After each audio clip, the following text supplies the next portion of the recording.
వెళ్లారు UAE president Sheikh Mohammed bin. అలాగే Qatar సందర్శనకు జోర్డాన్ యువరాజు కూడా వచ్చారు ఆయన హుసేన్.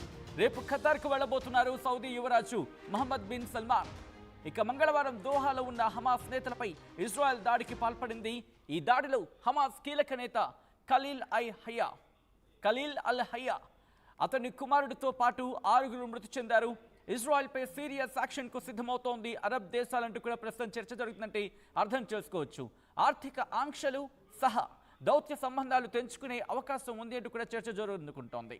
ఈ నేపథ్యంలోనే అవసరమైతే ఇజ్రాయెల్తో యుద్ధానికి దిగే అవకాశం ఉందంటూ కూడా చర్చ జరగడం ప్రస్తుతం ఈ అంశానికి సంబంధించి మరింత బలాన్ని చేకూరుస్తోంది. ఇటు ఇజ్రాయెల్ అలాగే అరబ్ దేశాల మధ్య యుద్ధ వాతావరణం నెలకొనబోతుందో విజువల్స్ మీరు చూస్తున్నారు. ఒకరి తర్వాత ఒకరు యువరాజులు అలాగే ఆ ప్రాంతాలకు సంబంధించిన అధినేతలు అక్కడికి చేరుకున్న ఆ విజువల్స్ మీరు చూస్తున్నారు. ఖతార్ దోహాలో జరిగిన ఇజ్రాయెల్ దాడికి సంబంధించి ఇటు ఖతార్ దోహాలో ఇజ్రాయెల్ దాడిపై అరబ్ దేశాలు ఆగ్రహాన్ని వ్యక్తం చేస్తున్నాయి. దోహాపై దాడిని సీరియస్గా తీసుకున్నాయి అరబ్ దేశాలు. ఖతార్కు వెళ్లారు UAE president Sheikh Mohammed bin. అలాగే ఖతార్ సందర్శనకు రావడం జరిగింది జోర్డాన్ యువరాజు హుసేన్. ఇక రేపు ఖతార్కు వెళ్లబోతున్నారు సౌదీ యువరాజు మహమ్మద్ బిన్ సల్మాన్. మంగళవారం దోహాలో ఉన్న హమాస్ నేతలపై ఇజ్రాయెల్ దాడిని ఖండించడం జరుగుతోంది. ఆయా నేతలు ఒకసారి మీరు చూడొచ్చు. బెంజమిన్ నెతన్యాహు దాడికి సంబంధించి రియాక్ట్ అయితే ఆ తర్వాత అరబ్ దేశాలు ఒక్కొక్కటిగా రియాక్ట్ అవుతున్న విజువల్స్ మీరు చూస్తున్నారు వార్టీవీ స్క్రీన్ మీద. ఇటు prime minister Benjamin Netanyahu office react అయింది. Today's action against the top terrorist chieftains of Hamas was a wholly independent Israeli operation. Israel initiated it, Israel conducted it, and Israel takes the full responsibility. అంటూ కూడా ప్రధాని Benjamin Netanyahu చెప్పుకొచ్చిన నేపథ్యం. ఈ తర్వాత పరిణామాలు మారుతున్నాయి. ఇటు ఖతార్పై దాడిని నిరసిస్తూ ఖతార్పై దాడిని ఖండిస్తూ అరబ్ దేశాలు ఇప్పుడు యుద్ధానికి వెళ్ళబోతున్నాయా? ఇటు దుబాయ్ సౌదీ యువరాజులు కావచ్చు రాజులు కావచ్చు వాళ్ళక్కడికి చేరుకోవడం ప్రస్తుతం ఆందోళనకర అంశంగా మాట్లాడుకుంటున్న పరిస్థితి ఉందంటే అర్థం చేసుకోవచ్చు. ఈ క్రమంలో ఏం జరగబోతోంది నేను మిమ్మల్ని అడిగే ప్రయత్నం చేస్తున్నాను. ఒకసారి మీరు రియాక్ట్ అయ్యే ప్రయత్నం చేయండి. ఎందుకంటే ఇంతవరకు జరిగిన పరిణామం వేరు, ఇప్పుడు జరుగుతున్న పరిణామం వేరు.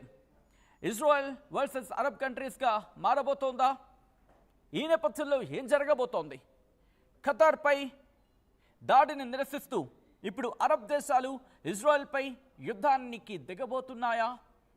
ఇప్పటికే ఆర్థిక ఆంక్షలకు సంబంధించి కావచ్చు, దౌత్యపరంగా ఉన్న రిలేషన్స్ కావచ్చు, వీటిని హోల్డ్లో పెట్టే అవకాశం ఉంది అంటూ చర్చ జరుగుతున్న క్రమం. మీకేమనిపిస్తున్నారో ఒకసారి కమెంట్ చేసే ప్రయత్నం చేయండి. నిన్న జరిగిన దాడికి సంబంధించిన దృశ్యాలను చూద్దాం.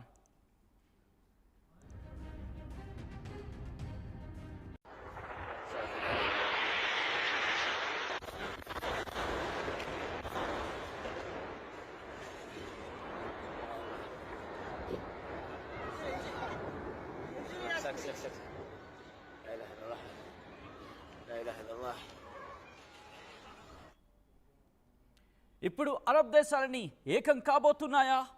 ఖతార్ రాజధాని దోహాలో ఇజ్రాయెల్ దాడిని అరబ్ దేశాలు సీరియస్గా తీసుకున్న ఈ మాట, ఇన్ఫాక్ట్ ఆ అన్న మాట ప్రస్తుతం తీవ్ర చర్చాంశంగా మారింది.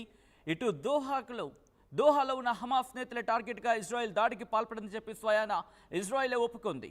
దీంతో అరబ్ దేశాలు ఇజ్రాయెల్పై సీరియస్ యాక్షన్కు రెడీ అవుతున్నాయంటూ కూడా తెలుస్తోంది.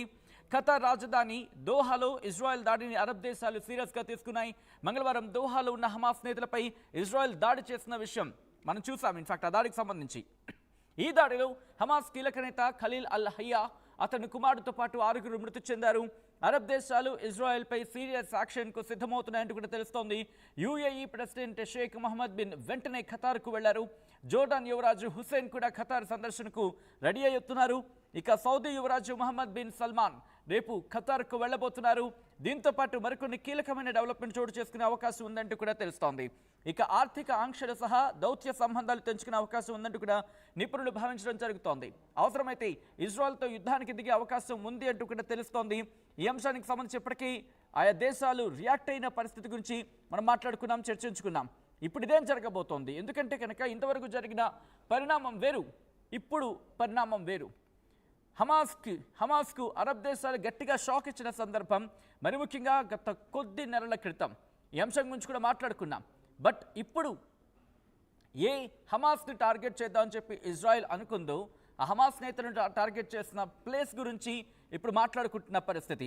ఎందుకంటే అప్పుడు జరిగిన పరిణామాల గురించి ఒకసారి మాట్లాడుకునే ప్రయత్నం చేద్దాం. ఇప్పుడైతే గాజా మీద పూర్తిగా ఆధిపత్యం చెలాయించాలని చెప్పి ఇజ్రాయెల్ అనుకుందో అప్పుడు హమాస్కు సంబంధించి అరబ్ దేశాల నుంచి గట్టిగా షాక్ తగిన పరిస్థితి. ఎందుకని గాజాపై హమాస్ సాగిస్తున్న దారుణ మారణకాండ అంటూ కూడా అరబ్ దేశాలు ఖండించిన పరిస్థితి ఉంది. ఒక ప్రకటన కూడా రిలీజ్ చేశాయి. దానిలో గాజా నుంచి హమాస్ తక్షణం వెళ్ళిపోవాలి అంటూ కూడా హెచ్చరించిన పరిస్థితి కూడా ఉంది. ఇటు న్యూయార్క్లోని యుఎన్ ఐక్యరాజ్య సమితి యునైటెడ్ నేషన్స్లో జరిగిన సమావేశానికి కూడా ఇటు ఫ్రాన్స్ సహా అధ్యక్షత వహించింది. సౌదీ అరేబియా చేసిన ఈ ప్రకటనకు సంబంధించి సౌదీ అరేబియా ప్రకటన చేసింది. దానిని చారిత్రాత్మక ఘట్టంగా కూడా పేర్కొన్న సందర్భం. అయితే Saudi Arabia, Qatar, Egypt, Turkey, Jordan వీటితో పాటు ఇంకొన్ని అరబ్ దేశాలు, ముస్లిం దేశాలు కూడా 2023కు సంబంధించి 2023 అక్టోబర్ 7న జరిగిన దాడిని ఖండించిన నేపథ్యం. సో అక్కడి నుంచి చూసుకుంటే కనుక పరిణామాలు మారిపోతున్నాయనే చెప్పుకోవాలి. ఎందుకంటే అప్పుడు దాడిని ఖండించిన దేశాలకు సంబంధించి మాట్లాడుకుంటే ఇప్పుడు ఏం జరగబోతోంది? ఎందుకంటే గాజాలో కాల్పుల విరమణ కోసం అమెరికా చేసిన ప్రతిపాదనల మీద చర్చించేందుకు ఖతార్ రాజధాని దోహాలో ఇటు హమాస్ నేతలు సమావేశమయ్యారు అనే చర్చ జరుగుతోంది. సమిట్ ఆఫ్ ఫైర్ పేరుతో ఇజ్రాయెల్ ఇప్పుడు దాని మీద దాడికి పాల్పడింది. అయితే ఆ బిల్డింగ్ మీద ఇజ్రాయెల్ దాడికి పాల్పడింది. ఆ బిల్డింగ్ని పూర్తిగా లేపేసింది ఇజ్రాయెల్. అయితే ఈ దాడిలో తమ నేతలు ఎవరూ మరణించలేదంటూ కూడా హమాస్ చెప్పినట్టుగా ప్రస్తుతం చర్చ జరుగుతోంది. అయితే హమాస్ కీలక నేత ఖలీల్ అల్ హయ్యాతో పాటు ఇన్ఫ్యాక్ట్ ఖలీల్ అల్ హయ్యా కుమారుడితో సహా 6 మృతి చెందారంటూ కూడా చర్చ జరుగుతున్న క్రమం. అయితే అందులో ఖతార్ అధికారి కూడా ఉన్నారు అంటూ ఇంకొక డిస్కషన్ ప్రస్తుతం తెర మీదకి వచ్చింది. అయితే తమ నేతలంతా సేఫ్గానే ఉన్నారంటూ కూడా హమాస్ ప్రకటించడం ఇక్కడ కొసమెరుపు. ఇక ఇక్కడి నుంచి కంటిన్యూ చేసుకుంటే కనుక ఇజ్రాయెల్ దాడిని యుఎన్తో పాటు ప్రపంచ దేశాలు కూడా ఖండించాయి. ఇటువంటి దాడులు చర్చల వాతావరణాన్ని పూర్తిగా మార్చేస్తాయి, పూర్తిగా దెబ్బతీస్తాయి అంటే ఆందోళన వ్యక్తం చేస్తున్న పరిస్థితి. సీజ్ ఫైర్కి సంబంధించి డిస్కషన్స్ జరిపేందుకు అమెరికన్ కాన్సులేట్ దగ్గరలో ఉన్న ఒక బిల్డింగ్లో హమాస్ పొలిటికల్ బ్యూరో అక్కడ భేటీ అయ్యారు. మంగళవారం నాడు భేటీ అయిన పరిస్థితి. అయితే ఎప్పుడైతే వీళ్ళు భేటీ అయ్యారో ఆ భేటీకి సంబంధించిన ఇన్ఫర్మేషన్ తెలుసుకున్న ఇజ్రాయెల్ ఎయిర్ స్ట్రైక్స్ చేసింది. దీంతో ఆ బిల్డింగ్ పూర్తిగా కొలాప్స్ అయిపోయింది. ఆ చుట్టుపక్కల ఉన్న భవనాలు కూడా దెబ్బతిన్న పరిస్థితి. ఆ దాడి జరిగిన వెంటనే ఖతార్ వెంటనే రియాక్ట్ అయింది. సంబంధిత అధికారులు ఘటనా ప్రదేశానికి చేరుకున్నారు. దాడి జరిగిన సమయంలో దోహాలో అప్పుడు ఎయిర్పోర్ట్కి సంబంధించి కావచ్చు, లేకపోతే మరి ముఖ్యంగా ఫ్లైట్స్కి సంబంధించి రాకపోకలని కొద్దిసేపటి వరకు కూడా ఆపేశారు. ఆ తర్వాత మళ్ళీ కొనసాగించారు. అయితే మరి ముఖ్యంగా చెప్పాలంటే గగనతలం నుంచి దాడులకు పాల్పడింది తామే అంటూ కూడా ఇజ్రాయెల్ సైన్యం చెప్పుకొచ్చింది. ఇదే అంశాన్ని నొక్కి వక్కాణిస్తూ ప్రధాని బెంజమిన్ నెతన్యాహు కూడా ట్వీట్ చేశారు. తామే దాడి చేశాము, తమదే బాధ్యత అంటూ చెప్పుకొచ్చారు. హమాస్ టార్గెట్గానే మేము దాడులు జరిపాము అంటూ కూడా ఇటు బెంజమిన్ నెతన్యాహు, ఇజ్రాయెల్ ప్రధాని బెంజమిన్ నెతన్యాహు చెప్పడం ఈ మాటలకు బలం చేకూర్చింది. ఇప్పుడు చూసుకుంటే ఇంకా చెప్పాలంటే ఈ దాడికి సంబంధించి మాట్లాడుకున్న క్రమంలో మాకు ఒక పక్కా ఇన్ఫర్మేషన్ ఉంది. మాకున్న పక్కా ఇన్ఫర్మేషన్తోని మేము దాడి చేసామంటూ కూడా ఇజ్రాయెల్ చెప్పుకొచ్చిన సందర్భం. అయితే ఈ ఘటన తర్వాత, ఈ దాడి తర్వాత ఖతార్ రియాక్ట్ అయింది. ఇది పిరికి పంద చర్య అంటూ చెప్పుకొచ్చింది. ఇంటర్నేషనల్ లాస్ని మీరు ఇక్కడ ఒబే చేయలేదు, అంటే ఇంటర్నేషనల్ లాస్కి మీరు కట్టుబడి ఉండలేదు, దాంతోపాటు వాటిని ఉల్లంఘించారు. దాంతోపాటు మరికొన్ని అంశాలను ప్రస్తావిస్తూ ఆ దేశ విదేశాంగ శాఖ అధికార ప్రతినిధి మాజేద్ అల్ అన్సారీ చెప్పుకొచ్చిన పరిస్థితి. దీంతో పాటు ఇంకొన్ని అంశాలకు సంబంధించి మాట్లాడుకున్న పరిస్థితి ఏమంటే కనుక ఇటు మిడిల్ ఈస్ట్లో ఉద్రిక్తతల నేపథ్యంలో ఖతార్పై దాడులు జరగడం ఇది రెండోసారి కింద చెప్పుకోవచ్చు. ఇది రెండోసారి. గతంలో కూడా దాడులు జరిగిన సందర్భం గురించి మాట్లాడుకున్నాం, మీకు ఉంటుంది బహుశా.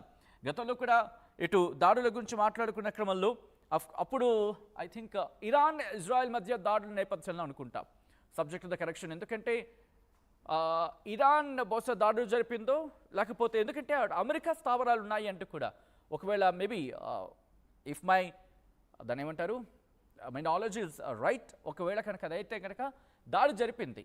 సో ఇటువంటి క్రమంలో ఎందుకంటే అమెరికా వైమానిక స్థావరం మీద ఇరాన్ దాడి చేసిన పరిస్థితి అని చెప్పుకోవాలి. అప్పుడైతే ఇప్పుడు హమాస్ నేతల మీద ఇజ్రాయెల్ దాడి చేసిన పరిస్థితి. అప్పుడు ఇరాన్ దాడి గురించి మాట్లాడుకున్న పక్షంలో అప్పుడు కూడా ఖతార్ ఖండించింది. ఇది ఎంతవరకు సమంజసం, మీరు ఎలా దాడి చేస్తారు, కోర్స్ మనందరం ఒక తాటి మీద ఉండి ముందుకు వెళ్ళాలి తప్ప ఇది ఇలా వ్యవహరించడం కరెక్ట్ కాదంటూ అప్పుడు చెప్పినప్పుడు ఇరాన్ సమర్థించుకుంటూ వచ్చింది. మా మీద దాడి చేసే పక్షంలో మేము కేవలం కన్ఫైన్ అవుతున్నాం, అమెరికా వైమానిక స్థావరాల మీద మేము దాడి చేస్తాం తప్ప ఇంకా బియాండ్ దట్ కాదు అనేది ఇరాన్ వర్షన్. ఇక్కడ ఇజ్రాయెల్ వర్షన్ ఏంటంటే మేము హమాస్ నేతల టార్గెట్గా దాడులు చేస్తున్నాం తప్ప బియాండ్ కాదు అనేది